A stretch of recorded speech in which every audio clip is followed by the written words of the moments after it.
There's no English words to describe spirit.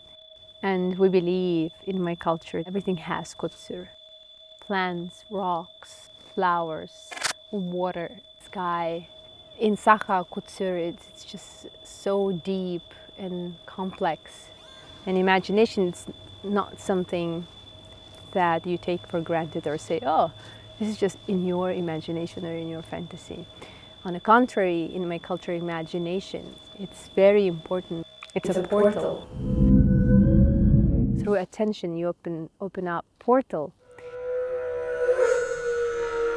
And the sound just plays so big role in that for imagination to be manifested, because sound can take you to the different realms, larger realms that your eyes can see.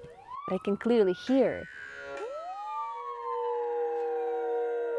My consciousness, my awareness can go that far, and automatically I can, measure the distance.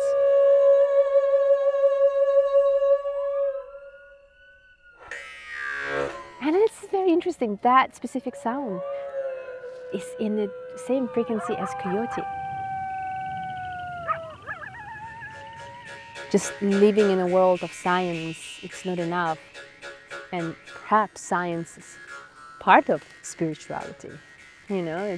Science should have spirit if we're just not seeing it, not inviting it, or we cut it off.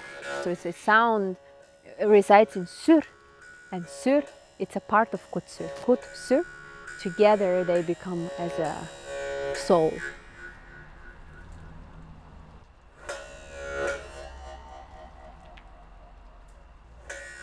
Specifically in a Western culture, we need to bring spirit back, because and it's already there. It just depends on your imagination. Imagination has such a powerful, impact on us.